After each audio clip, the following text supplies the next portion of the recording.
नमस्कार साथियों, कैसे हैं आप सब।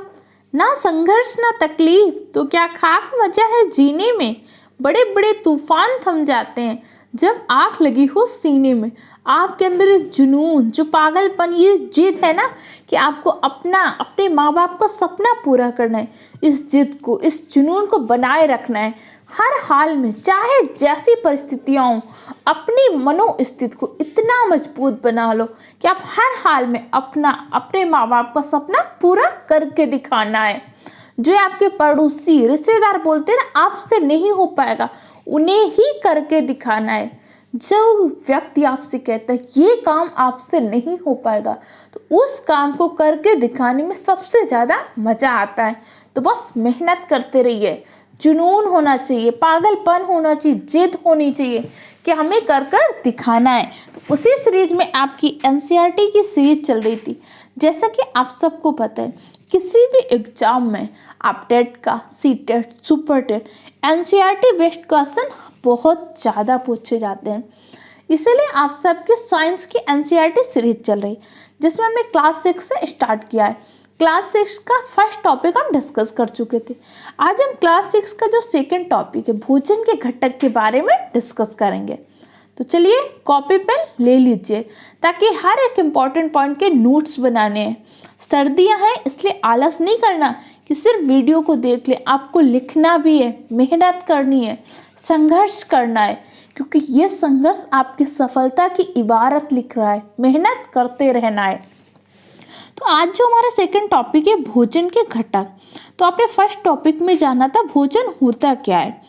भोजन का सरल शब्दों में अगर तात्पर्य समझें, वे खाद्य पदार्थ जिनसे हमें ऊर्जा प्राप्त होती है, वो क्या होता है, भोजन होता है। जैसे भोजन के कुछ घटक होते हैं, जैसे carbohydrate, protein, fat, vitamin, minerals, जल। ये सब क्या होते हैं, हमारे भोजन के प्रमुख घटक होते हैं। इनको हम क्या बोलते हैं, पोषक तत्व बोलते हैं। क्या बोलते हैं, पोषक तत्व। जैसे बहुत सारी चीज़ें मिलकर ही तो हमारा भोजन बनता है। जैसे आप किसी से पूछे, आज आपने लंच में क्या खाया, आज आपने डिनर में क्या किया आया, तो क्या बोलेगा, मैंने दाल, मैंने सब्जी, मैंने चावल, मैंने रोटी, सलाद, यही सारी चीज़ें तो बताएगा। ये सारी चीज़ों के तो आपने स्पेसिफिक नाम दिए, लेकिन हमारी साइंस में इनको कैसे डिवाइड किया गया, इनको भोजन के पोषक तत्व बोला गया। क्योंकि हमें भोजन से क्या प्राप्त होता है, भोजन के माध्यम से हमें प्राप्त होती है ऊर्जा। ऊर्जा क्या होती है, कार्य करने की जो क्षमता, जो आप कार्य कर पाते हैं, इसकी क्षमता किससे मिलती है, हमें ऊर्जा से। ऊर्जा किससे प्राप्त होती है, भोजन से। और इन घटकों को हम क्या बोलते हैं, पोषक तत्व। कौन कौन से प्रमुख पोषक तत्व होते हैं, जैसे कि आपका होते हैं कार्बोहाइड्रेट, प्रोटीन, वसा, विटामिन, खनिज लवण, इसके साथ साथ हमारा जल और फाइबर भी होता है। इसके बारे में अभी हम डिटेल से समझेंगे, लेकिन पहले कुछ इंपॉर्टेंट पॉइंट समझ लीजिए। देखिए क्या होता है कि जैसे आपको एक 8 टॉपिक पढ़ने, समझिए, जैसे आपको इस पूरा फूड टॉपिक को पढ़ना है, तो पहले हर कुछ बेसिक चीज़ें आपको पता होनी चाहिए। ऐसा नहीं कि जैसे कार्बोहाइड्रेट का पहले हमें बेसिक पता होना चाहिए, फिर हम इसको मॉडरेट लेवल पर जाएंगे। जो एनसीईआरटी सीरीज चल रही है, पूरा बेसिक से मॉडरेट लेवल तक पढ़ाऊंगी। चाहे आपको जीरो में हो या आपको बहुत ज़्यादा आता है, आपको हर बार कुछ नया सीखने को मिलेगा, इसलिए नोट्स भी बनाइएगा। जैसे कार्बोहाइड्रेट क्या होता है, कार्बोहाइड्रेट से हमें क्या होती है, ऊर्जा प्राप्त होती है। 1 ग्राम कार्बोहाइड्रेट के जारण से कितनी ऊर्जा प्राप्त होती है, 1 ग्राम कार्बोहाइड्रेट के जारण से 4.2 कैलोरी ऊर्जा प्राप्त होती है। कार्बोहाइड्रेट के फिर अलग अलग टाइप होते हैं। इसके बाद होता है हमारा प्रोटीन। प्रोटीन से क्या होता है, हमारी कोशिकाओं की जो क्षय हो जाती है, उसकी मरम्मत में प्रोटीन सहायक होती है। इसीलिए जो आपके बॉडी बिल्डर्स वगैरह होते हैं, सर्वाधिक क्या लेते हैं, प्रोटीन शेक लेते हैं। क्यों, क्योंकि उससे हमारी कोशिकाओं की मरम्मत होती है। वसा, फैट से भी क्या होता है, एनर्जी प्राप्त होती है। विटामिन अल्प मात्रा में आवश्यक होते हैं। इससे क्या होता है, रोगों से रक्षा होती है। अगर किसी विशेष विटामिन की कमी हो जाए तो फिर क्या होता है, हमें रोग हो जाता है।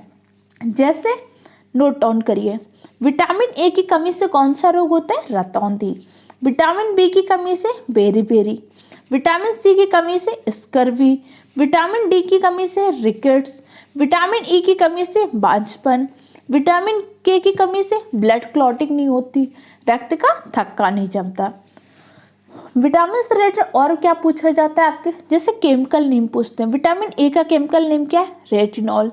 विटामिन बी का केमिकल नेम क्या है, बी1 में अलग अलग कॉम्प्लेक्स विटामिन होती है, जैसे बी1 अलग होता है, बी1 का क्या होता है, थायमीन होता है, बी6 क्या होता है, बी12 क्या होता है। इस तरीके से भी क्वेश्चन पूछे जाते हैं, जिसको आगे हम बहुत ही डिटेल से समझेंगे। तो आप समझ गए भोजन क्या होते हैं। भोजन के प्रमुख पोषक तत्व क्या होते हैं, कौन कौन से होते हैं, कार्बोहाइड्रेट, प्रोटीन, वसा, विटामिन, खनिज लवण। इसके साथ ही फाइबर और जल भी होता है, ये भी भोजन के लिए आवश्यक होता है। क्लियर, इतना समझ में आ गया।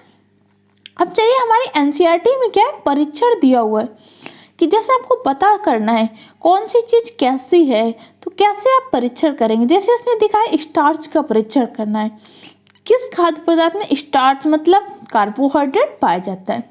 तो स्टार्च के परीक्षण के क्या करना है, एनसीईआरटी का क्वेश्चन सीटेट के एग्जाम में कई बार आया हुआ है। अगर आपको स्टार्च का परीक्षण करना है तो तनु आयोडीन विलयन की 2-3 बूंदें डालिए। जिस खाद्य पदार्थ में आपको परीक्षण करना है स्टार्च है या नहीं, उसमें तनु आयोडीन विलयन लीजिए, उसकी 2 या 3 बूंद डालिए। अगर खाद्य पदार्थ का रंग नीला या काला हो जाता है तो नीला और काला दर्शाता है कि इसमें क्या स्टार्च उपस्थित है, क्या है स्टार्च। तो इस पॉइंट को याद रखिएगा। स्टार्च परीक्षण के लिए हम किसका प्रयोग करते हैं, स्टार्च परीक्षण के लिए हम तनु आयोडीन विलयन का प्रयोग करते हैं। अब प्रोटीन के परीक्षण के लिए किसका प्रयोग करते हैं, तो प्रोटीन के परीक्षण के लिए हम कॉपर सल्फेट के विलयन और कॉस्टिक सोडा के विलयन का प्रयोग करते हैं। ये परीक्षण आपसे एग्जाम में पूछता है, इसलिए इनको अच्छे से ध्यान रखिएगा। प्रोटीन के परीक्षण के लिए हम कॉपर सल्फेट और इसके साथ ही कास्टिक सोडा का विलयन लेते हैं, और जिस खाद्य पदार्थ में हम परीक्षण करना होता है उसमें क्या करते हैं, इसको डाल देते हैं। क्या करते हैं, उसको डाल देते हैं। अगर ये कैसा होता है, बैंगनी रंग का हो जाता है, तो इससे साबित होता है कैसा है, इसमें प्रोटीन उपस्थित है। वसा का स्टार्च का परीक्षण कैसे करते हैं, कमेंट बॉक्स में लिखिए। प्रोटीन का परीक्षण कैसे करते हैं, उन रसायनों के नाम लिखिए, इम्पॉर्टेंट है। अब वसा फैट का परीक्षण कैसे करते हैं, फैट का परीक्षण सबसे सरल होता है। कोई भी खाद्य पदार्थ लीजिए, उसकी अल्प मात्रा को कपड़े पर लपेटिए, कपड़े पर या फिर कागज पर लपेटिए। अगर उसमें हल्का सा तेल जैसा भाग छूटे तो उसमें क्या है, उसमें थोड़ा सा वसा है। जैसे कि आप मूंगफली के दाने लीजिए, उसको उसमें रब कीजिए कागज में, तो हल्का आपको ऑयली जैसा प्रतीत होगा, तो उसमें क्या है, फैट्स है। अब समझ गए आपने, वसा का परीक्षण जान गए, कार्बोहाइड्रेट का परीक्षण जान गए और प्रोटीन का। अब जैसे आपको पता है भोजन के स्रोत होते हैं, तो कार्बोहाइड्रेट जिससे भोजन में एक पोषक तत्व है, तो इसके कुछ ना कुछ तो स्रोत होते होंगे जिनसे आपको प्राप्त होता है। तो चलिए जानते हैं कार्बोहाइड्रेट के कुछ स्रोत। अगर आपको कोई भी कन्फ्यूजन हो रही है, कोई भी चीज़ समझ में नहीं आ रही, कमेंट बॉक्स में कमेंट कीजिए।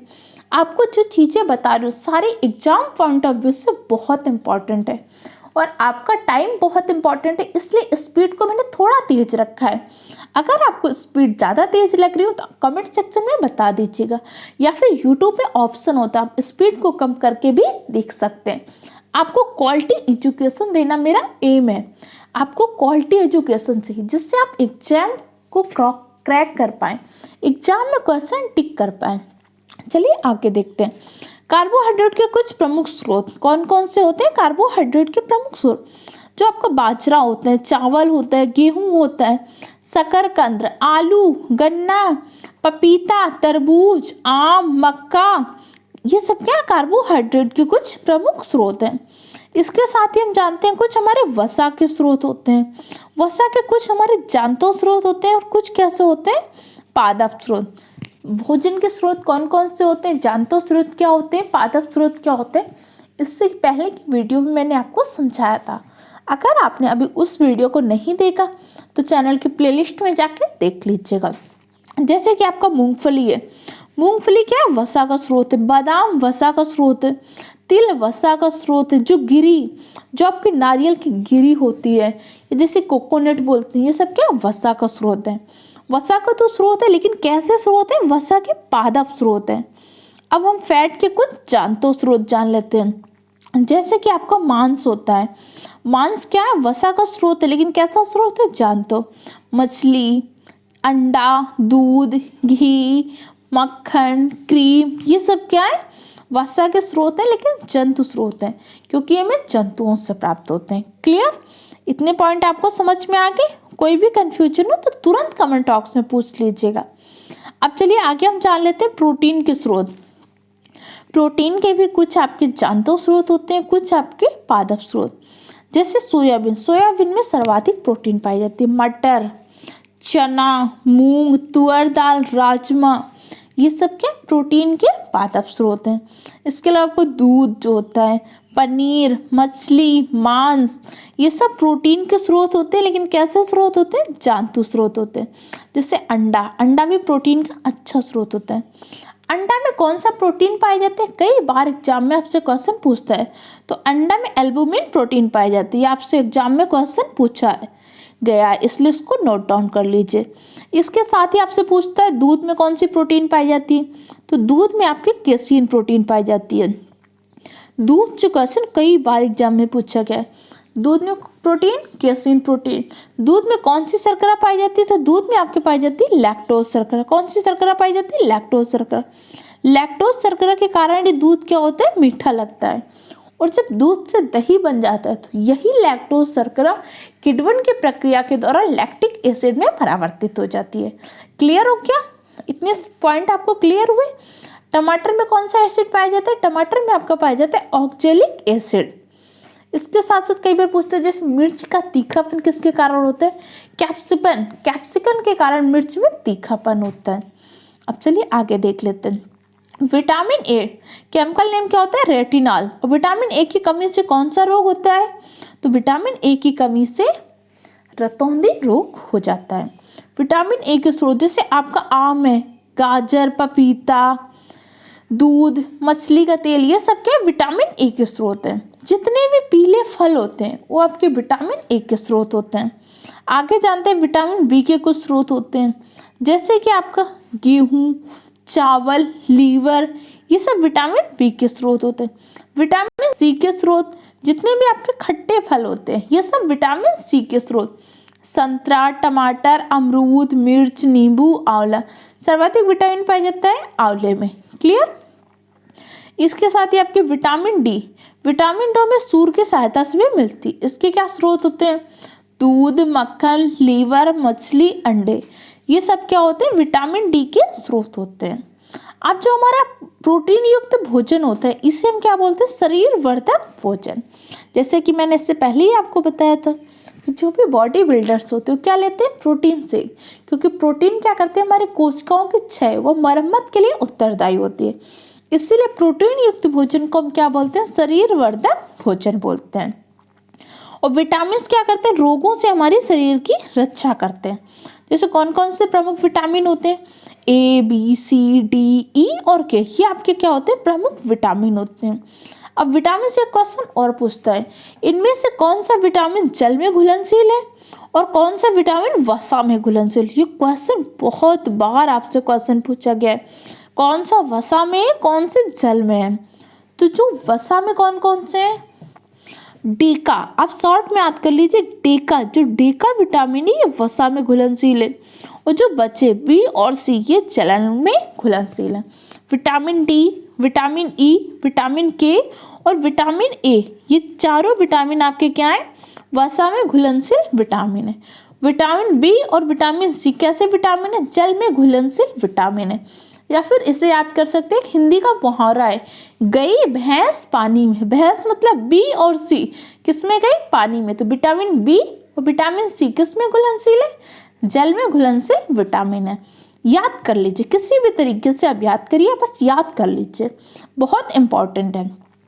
विटामिन के स्रोत, विटामिन के केमिकल नेम और विटामिन की कमी से रोग बिल्कुल याद कर लीजिए, बहुत ही इंपॉर्टेंट है। इसके साथ ही हमारे शरीर में कुछ खनिज लवण पाए जाते हैं, जैसे आपका आयोडीन, फास्फोरस, कैल्शियम, इनकी भी कुछ मात्रा बहुत आवश्यक होती है। जैसे आपके आयोडीन के क्या स्रोत होते हैं? जैसे आपका पालक है, अदरक है, मछली है, ये सब क्या आयोडीन के स्रोत होते हैं। आयोडीन की कमी से कौन सा रोग हो जाता है? आयोडीन की कमी से घेंघा नामक रोग हो जाता है। ये किस ग्रंथि में होता है? तो थायराइड ग्रंथि में। और हमारी थायराइड ग्रंथि कहाँ पे पाई जाती है? जो थायराइड ग्रंथि होती है यहाँ पे गर्दन के पास में थायराइड ग्रंथि पाई जाती है। क्लियर हो गया। और जो हमें आयोडीन प्राप्त होते हैं, आयोडीन किससे प्राप्त होता है? तो ये सारे जो पॉइंट है बहुत इंपॉर्टेंट है, नोट जरूर करिए। आयोडीन हमें प्राप्त होता है शैवाल से। एक बार सुपर टेट के एग्जाम में पूछा गया था किस शैवाल से प्राप्त होता है? तो आयोडीन हमें प्राप्त होता है लिम्नेरिया शैवाल से। नोट डाउन करिए, बहुत इंपॉर्टेंट है। आयोडीन की प्राप्ति होती है हमें लिम्नेरिया शैवाल से। क्लियर हो गया। कह रहे जैसे विटामिन डी होता है, विटामिन डी की उपस्थिति में ही हमारा शरीर क्या करता है? सूर्य के प्रकाश की उपस्थिति में ही विटामिन डी बनाता है। विटामिन डी डायरेक्ट हमें सूर्य से नहीं मिलती, सूर्य के प्रकाश के प्रेजेंस में हमारा शरीर विटामिन डी का निर्माण करता है। इसीलिए कहते हैं ना घर में हमारे मम्मी पापा बड़े कि थोड़ी देर धूप में बैठा करो, विटामिन डी मिलती है। आप मम्मी पापा को समझना, डायरेक्ट विटामिन डी नहीं मिलती, विटामिन डी हमें हेल्प होता है। सूर्य के प्रकाश की उपस्थिति में हमारा शरीर विटामिन डी के निर्माण में सहायक होता है। इतना समझ के अब इसके आगे हम क्या डिस्कस करेंगे? अब सारे स्रोत डिस्कस कर लेंगे, इसके बाद ये पोषक तत्व क्या होते हैं उन सब के बारे में डिस्कस करेंगे। और इसके बाद हम जानेंगे आहार क्या होता है, संतुलित आहार क्या होता है, इन सब चीज़ों के बारे में कल की क्लास में डिस्कस करेंगे। अभी तक आपने जो पढ़ा उसको अच्छे से तैयार कर लीजिए, नोट्स बनाइए। अगर आप चैनल में नए हैं तो चैनल को सब्सक्राइब कर लीजिए।